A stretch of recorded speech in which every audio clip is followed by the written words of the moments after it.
Salut à tous, c'est God du 59. Aujourd'hui, on se retrouve pour une nouvelle vidéo où je vais vous faire une vidéo astuce sur les attractions à Walt Disney Studios. Alors, donc c'est parti. Donc à chaque fois, je vais vous parler d'une attraction, je vais vous dire quand est-ce qu'il faut la faire, quelle file d'attente est la plus appropriée par rapport à l'attraction, etc. Alors, on va commencer par Studio Tram Tour. Donc j'ai marqué sur un petit bout de papier les attractions au moins, voilà, je peux pas oublier.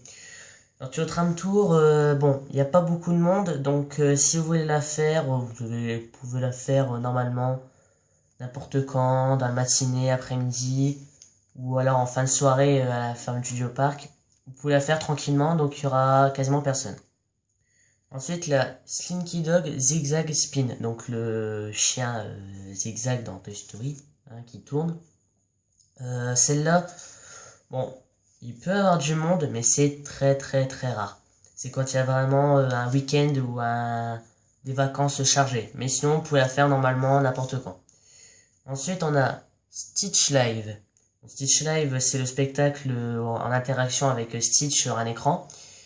Donc ça, c'est à partir d'horaires. Donc c'est par exemple 11h, 11h15, 11h30, 11h45, midi, jusqu'à la fin de studio. Bon, il n'y a pas beaucoup de monde. Donc je pense que vous pourrez la faire normalement aussi, comme les deux autres avant. Ensuite, on a les parachutes des soldats de Toy Story, Toy Soldiers Parachute Drop. Alors cette attraction, il peut y avoir du monde, donc il y a souvent du monde. Donc je vous conseille, si vous êtes tout seul, d'aller en single rider. Parce que il peut y avoir... donc la single rider, si vous savez pas c'est quoi, en gros c'est... Vous faites la file d'attente, mais si vous êtes par exemple à 2 ou à 3 en groupe, vous serez séparés. Vous serez pas sur le même véhicule en gros, sur le même parachute en fait. Donc en gros, je vous conseille de prendre la file d'attente single rider, parce qu'en file d'attente normale, vous aurez des 40, 50 minutes, voire même 60 minutes. Euh, donc je vous conseille de faire la single rider, ce qui peut avoir du 15-20 minutes maximum, ou un truc comme ça. Donc voilà. Ensuite, on a les tapis volants d'Aladin. Alors les tapis volants d'Aladin, eux, bon, il y a des fast-pass, mais franchement, c'est pas du tout la meilleure chose à faire pour faire l'attraction parce que franchement, il y a quasiment personne. Hein, à chaque fois quand j'y vais en semaine, il y a toujours du 10-15 minutes, peut-être 20 minutes, mais il n'y a pas plus. Donc je vous conseille de faire la file d'attente normale. Si vous voulez vraiment la faire, ben vous allez dès le matin à l'ouverture du parc. Mais la matinée, je vais vous la conseiller pour une autre attraction. Hollywood Tower Hotel, donc l'ascenseur. Donc l'hôtel avec l'ascenseur qui descend et qui monte. Euh, Celui-là, je vous conseille de faire en fast-pass parce que c'est une des attractions les plus populaires du parc studio. Et en file d'attente normale, il peut avoir du 60, 90 minutes, voire même du 120 minutes des fois, si c'est vraiment un week-end chargé. Donc, je vous conseille de prendre un fast-pass au cas où pour cette attraction. De toute façon, c'est une des attractions où le fast-pass va être le plus rentabilisé. Parce qu'après, tous les autres ne sont pas importants. Genre les tapis volants, voilà. Ça va pas vous servir à grand chose. Ensuite, on a Cars 4 roues. Cars 4 roues, donc ça se trouve à côté de Nemo, l'attraction Nemo. Celle-là, il n'y a pas beaucoup de monde non plus. C'est comme, ouais, on va dire que c'est comme Slinky Dog Zigzag. Il peut y avoir du 5-10 minutes, peut-être 20 minutes. Quelquefois, il peut y avoir du 30 minutes, mais c'est vraiment quand il y a vraiment beaucoup de monde. Donc, vous pouvez faire attendre la queue normale. Pas de problème. Il n'y a pas de problème là-dessus. Ensuite, on a RC Racer. Donc, ça, c'est dans le land de Toy Story Playland. Euh, donc, ça, c'est quasiment comme Slinky Dog Zigzag. Le temps d'attente sera la même chose, peut-être du 60 minutes de temps en temps, mais il faut passer de temps en temps devant et puis regarder le temps.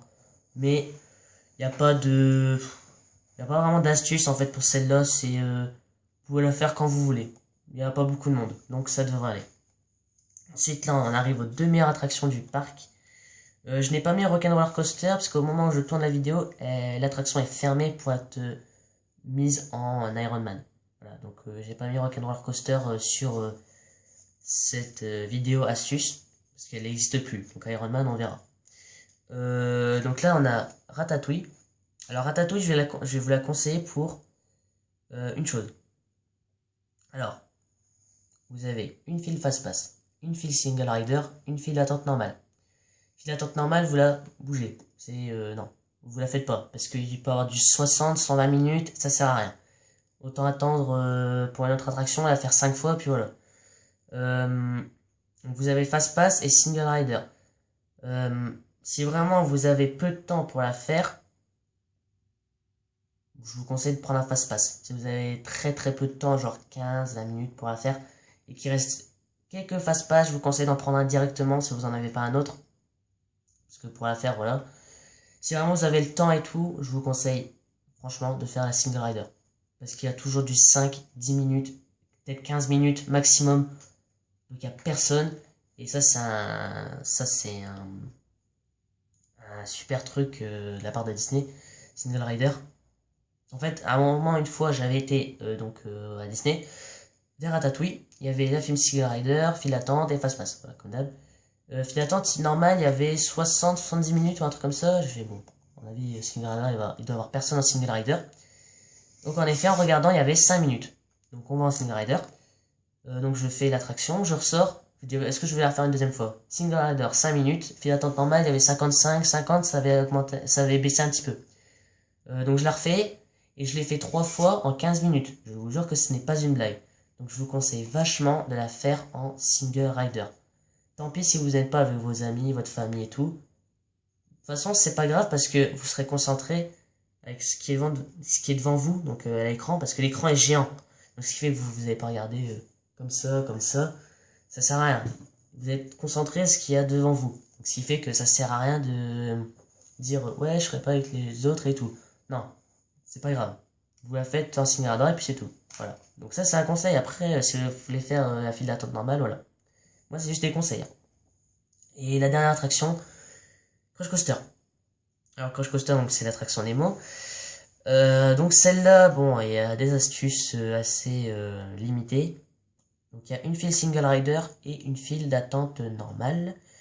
Ça c'est l'attraction la plus populaire du parc studio avec du 1 heure d'attente minimum, bien sûr, il n'y a pas en dessous de 1 heure, c'est vraiment s'il n'y a personne. Sinon le maximum on peut atteindre du 2 heures d'attente. Donc l'astuce en gros c'est d'éviter à tout prix la file d'attente normale. La Single Rider elle n'est pas vraiment utile. Parce que par exemple s'il y a du 60 minutes en file d'attente normale, en Single Rider il peut avoir 45-50 minutes. Il y a à peine 10 minutes de différence, 15 minutes. Donc je vous conseille une chose, c'est si vous venez 2 jours dans le parc, donc à résidence hôtel Disney, donc vous pouvez venir à 8h30 avec les heures de magie en plus. Je vous conseille de venir le matin à studio et d'aller directement à Crush Coaster. Par contre, il faut courir parce que ça va être très rapide pour que les gens fassent la queue et tout. Donc les gens vont se précipiter pour aller à Crush Coaster.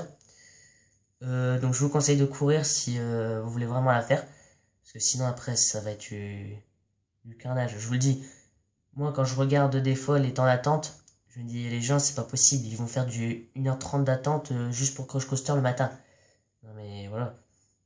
Du coup en fait en gros le parc il ouvre à 10h.